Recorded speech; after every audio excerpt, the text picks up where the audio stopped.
Hello and welcome. My name is Rebecca and I am here to talk to you today about, the elephant in the room, the war in Ukraine. No doubt that the war has fluffed the world's economy and human development feathers. There have been direct and indirect social and economic impacts on many countries due to the war, such as people being displaced, food supply shortages, and inflation, and much more.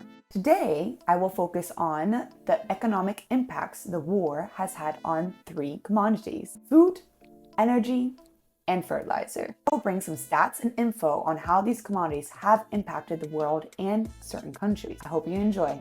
Cheers! Commodity 1: Food.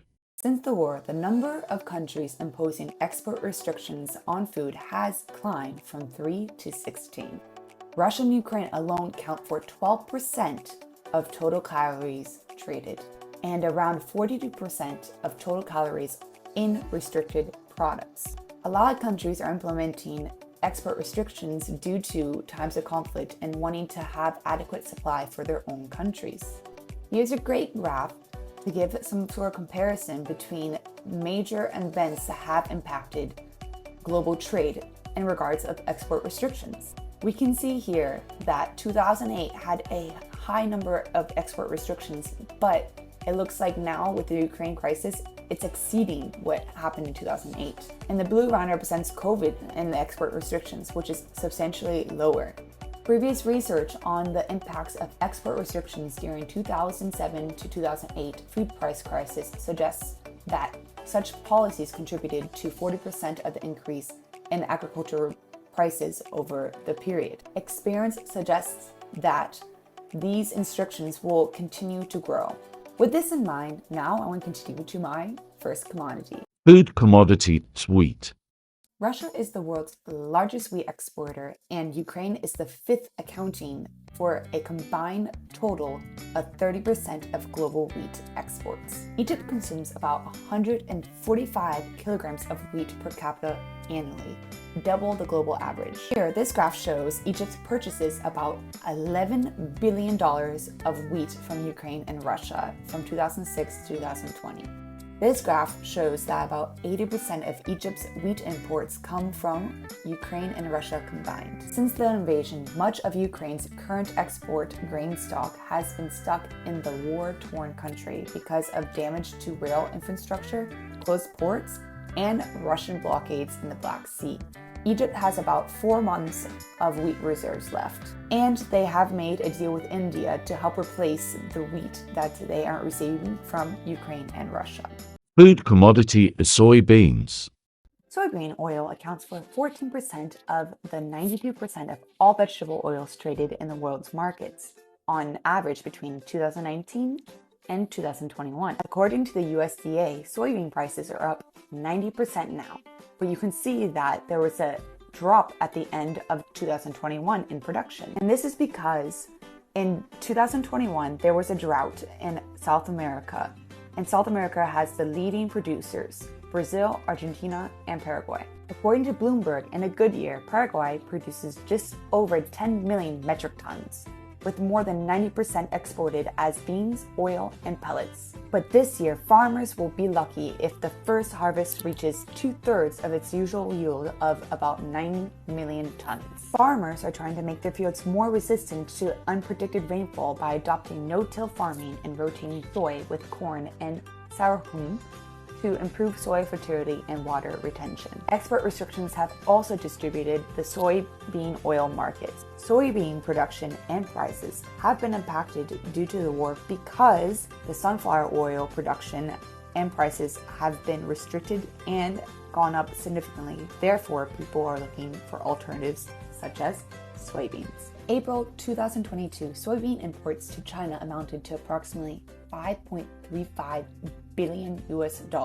Since the China-US trade war, China's imports of soybeans from South America have been rising. In 2019, Brazil held the top rank as China's largest soybean supplier with a market share of 65%. Though China has recently increased off-season purchases from the US due to concerns about the South American supply, China's soybeans are mostly used in oil and animal feed. China has increased these prices of soybean due to the aggressive purchases of the product itself. Since the drought, Argentina, Brazil, and the United States have tightened their soybean stock prices. That is all for the food commodities. Now on to the next commodity. Commodity to energy. Global energy prices have risen sharply, primarily as a result of the invasion of Ukraine and European efforts to move away from a dependence on Russian oil and gas. But increased demand in Asia and struggling production from shale in the United States are also having an impact. The geopolitics of both energy consumption and energy production are now destabilizing. These problems will intensify the desire to speed up the move to increase renewable energy output and reduce fossil fuel energy consumption. But the multiple energy shocks are also driving up the manufacturing and supply chain costs around renewable energy. In the foreseeable future, high fossil fuel energy costs are entrenched in the world economy and will only come down through slower growth and eventually recession. Now on to the commodities of energy. Energy commodity are crude oil and natural gas. The EU has been the most affected by the energy commodity since they have made a blockade for the Russian oil on the water, meaning imported via seaports. The EU currently relies on Russia for almost 38% of their imported natural gas. This dependency will become significantly greater if the European states implement their current formulated energy prices, about 50 to 60% more. Hence the greater need of better energy policies. The agreement among the bloc's leaders targets Russian seaborne crude, leaving room for countries including Hungary to continue importing supplies via pipeline. There is also a ban on insurance and reassurance of Russian ships by the EU companies. Approximately 95% of shipping insurance for Russian oil was carried out in Europe, primarily in London. This would not actually only affect Russian imports to Europe now, but also affect Russian imports everywhere else. Although with these bans, countries such as India and China are actually increasing their oil imports right now and benefiting a lot from them. So what are the actual impacts that have happened? First, according to the OECD, world oil prices are increased by 33% and coal prices by 80%. And secondly, gas prices have been raised by 85% in Europe. And the countries that rely most on Russian oil include Belarus, Cuba, Curacao, Pakistan, and Latvia, each importing more than 99% of their crude oil from Russia. China bought about 1/4, 27% of Russia's total oil exports with a worth of $34 billion. However, given China's massive energy needs, this made up only 16% of the country's oil imports. Now you like to think, okay, how is the EU mitigating the impact of energy prices? Well, according to the OECD, the policies used include income support, such as lump sum transfers. There have also been many price measures, including lower electricity tariffs for low-income households, VAT cuts on electricity and gas, reductions in excise taxes on liquid fuels and electricity, and energy price freezes. In some countries, subsidies have been provided to electricity companies to compensate for suppressing price increases. Now, on to the next commodity. Commodity 3 are fertilizer.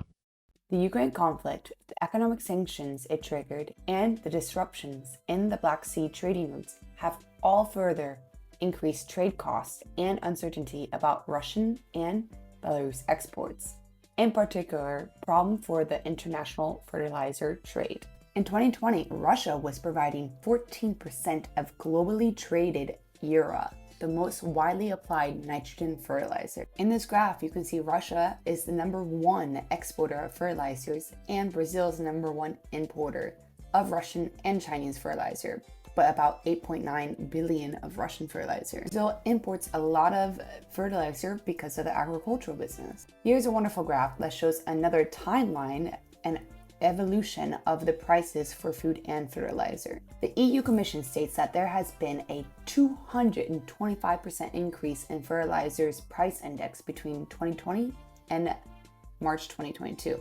And Russia, which accounts for around 14% of global fertilizer exports, has temporarily suspended outgoing trade, which is expected to have a strong ripple effect across global food markets. World market prices for both food and fertilizer, here in fertilizer we focus on N, P, and K, increased significantly over the past year and a half and have climbed to even higher levels of following Russia's invasion of Ukraine in February, hitting their highest levels yet in March.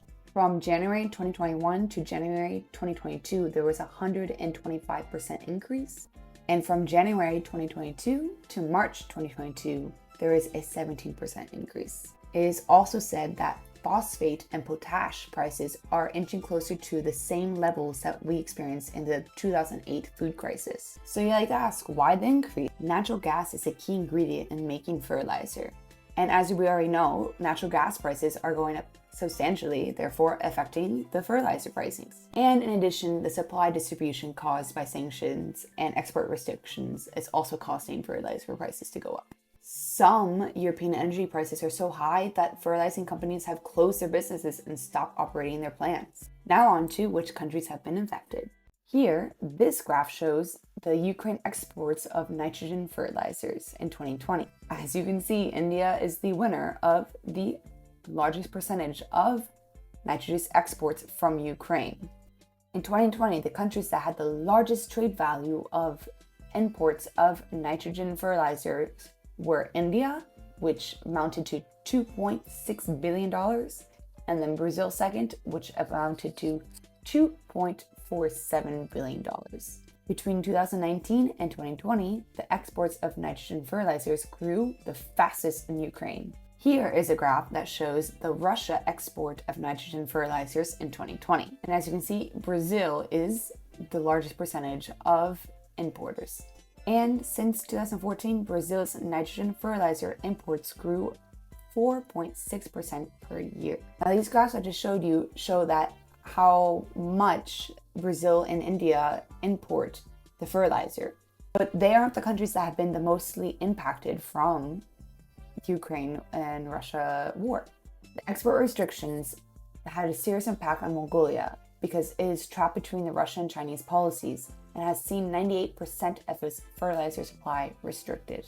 Overall, fertilizer price spikes and concerns about availability cast a shadow on the future harvest and thus risk keeping food prices high for a longer period. Countries all around the world are currently looking at ways to mitigate the fertilizing prices. For example, Nigeria opened Africa's largest fertilizer factory last month, and the 2.5 billion plant has already shipped fertilizer to the United States, Brazil, India, and Mexico.